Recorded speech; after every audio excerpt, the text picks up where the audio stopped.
इतिहास में सत्ता का खेल है। इसलिए जब सरकारें बदलती हैं तो सबसे पहले इतिहास का सिलेबस बदला जाता है। क्या धार्मिक उन्माद फैलाने के लिए अतीत की मनमानी व्याख्या की जा रही है? दोस्तों, रतनलाल बोल रहा हूं। काम की बात में आपका स्वागत है और पेश है अम्बेडकरनामा। आज बड़े दिलचस्प पहलू की ओर आपको लेकर चल रहा हूं। पूरी स्टोरी सुनाऊंगा। आप इस बीच पूरा वीडियो देखते रहिए। अम्बेडकरनामा को सब्सक्राइब कीजिए, अम्बेडकरनामा को शेयर कीजिए और ज्यादा से ज्यादा लोगों के पास कुछ ऑथेंटिक जानकारी, जहां गोदी मीडिया, व्हाट्सएप यूनिवर्सिटी के युग में ऑथेंटिक जानकारी मिलना मुश्किल होता है, तो इसको घर घर तक पहुंचाइए। चलिए अब बात करते हैं आरएसएस की। आरएसएस की 100 से अधिक अनुषांगिक संस्थाएं हैं, एलाइड ऑर्गेनाइजेशंस हैं, और इस सूची में नित नए नाम जुड़ते जा रहे हैं। संघ की अनुषांगिक संस्थाओं में से जो प्रसिद्ध हैं उनमें भाजपा, विश्व हिंदू परिषद, अखिल भारतीय परिषद और बजरंग दल शामिल हैं। परंतु इसके अलावा भी संघ से जुड़े दर्जनों ऐसे संगठन और संस्थाएं हैं जिनके बारे में हमें बहुत जानकारी नहीं है, परंतु जो देश के अलग अलग हिस्सों में उन्हें सौंपी गई जिम्मेदारियों को बखूबी निभा रहे हैं। जब भाजपा शासक दल नहीं थी तब भी आरएसएस से जुड़ी संस्थाएं उतनी ही सक्रिय थी। 1980 के बाद से देश में आरएसएस की गतिविधियों में तेजी से इजाफा हुआ और पिछले 8 सालों में तो ये संस्थाएं दिन रात काम कर रही हैं। इन सभी संस्थाओं के लिए आरएसएस के मुखिया के वचन वेद वाक्य हैं, जिनका पालन वे हर हाल में करते हैं। मोहन भागवत इसके मुखिया हैं और हाल के बयान यानी 3 जून 2022 के बयान को इसी संदर्भ में देखा जाना चाहिए। भागवत ने कहा कि संघ काशी और मथुरा में मस्जिदों के स्थान पर मंदिरों का निर्माण करने की मांग को लेकर कोई आंदोलन नहीं चलाएगा। उन्होंने कहा कि वे अदालतों के निर्णय को स्वीकार करेंगे। जो लोग समाज में शांति और सद्भाव चाहते हैं उन्हें संघ प्रमुख का यह बयान चिंता हरने वाला लगा, चिंता दुख दूर करने वाला लगा। जैसा कि हम देख रहे हैं कि देश भर में सैकड़ों मस्जिदों के बारे में यह दावा किया जा रहा है कि वे मंदिरों के मलबे पर बनी। जो संस्थाएं और व्यक्ति इस तरह के दावे कर रहे हैं वे कहीं ना कहीं संघ परिवार से जुड़े हुए हैं। इसका एक उदाहरण कर्नाटक के उप मुख्यमंत्री के.एस. ईश्वरप्पा हैं, जिन्होंने कहा है कि मंदिरों को तोड़कर 36,000 मस्जिदें बनाई गई हैं और इन तोड़े गए मंदिरों पर पुनः कब्जा प्राप्त करने के लिए कानूनी उपाय किए जा रहे हैं। ईश्वरप्पा इस तरह की सोच और समझ रखने वाले नेताओं का एक नमूना भर एग्जाम्पल भर है। शायद भाजपा के प्रमुख नेताओं और आरएसएस के सरसंघचालक मोहन भागवत को उपासना स्थल अधिनियम 1991 के बारे में पता नहीं है। यह अधिनियम देश में स्थित उन सभी उपासना स्थलों मतलब पूजा के स्थलों के रूपांतरण को अर्थात बदलने को प्रतिबिंबित करता है और कहता है ऐसे सभी स्थलों का स्वरूप वही रहेगा जो 15 अगस्त 1947 को था। इसके अलावा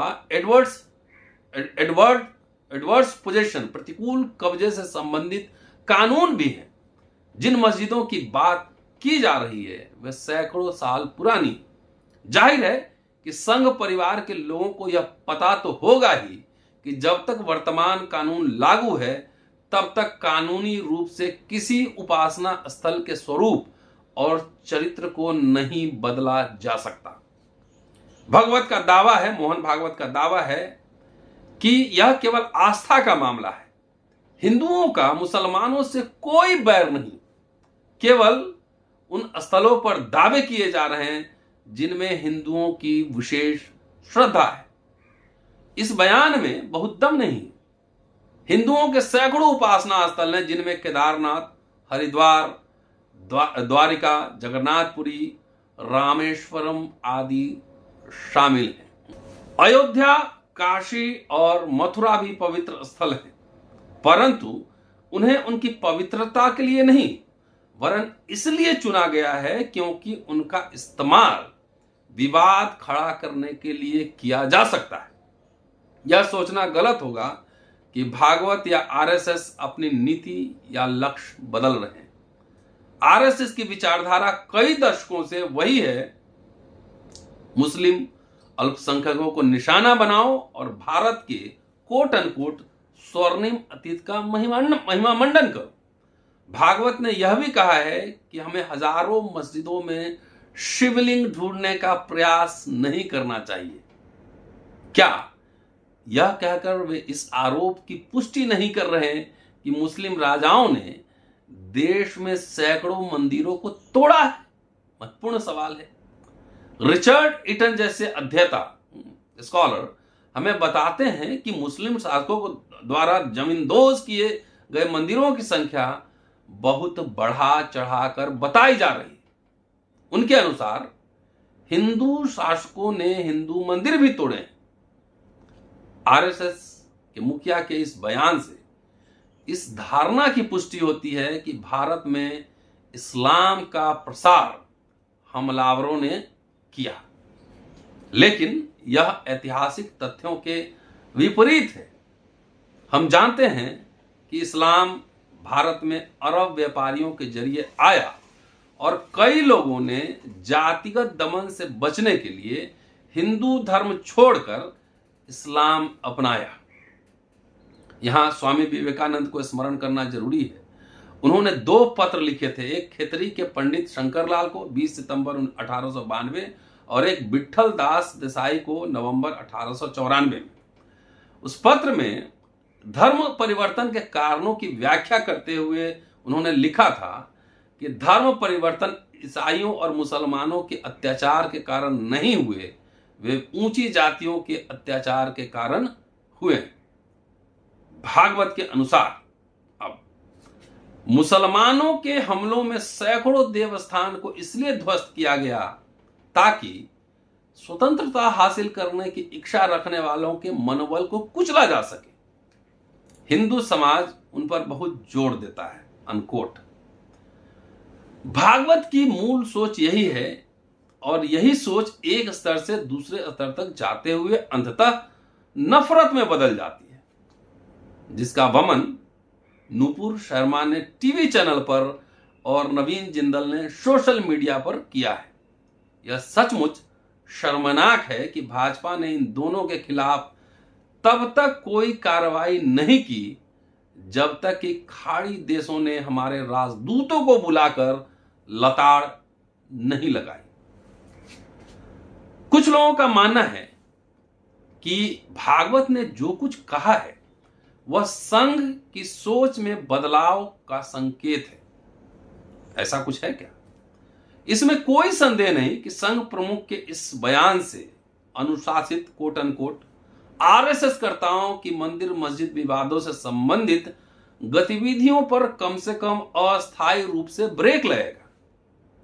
इसके अतिरिक्त नफरत की राजनीति के चलते देश में कुछ नए तत्व उभर आए हैं जो आरएसएस के नियंत्रण में नहीं है, परंतु जिन्हें पता है कि सरकार उनके खिलाफ कड़ी कार्रवाई नहीं करेगी।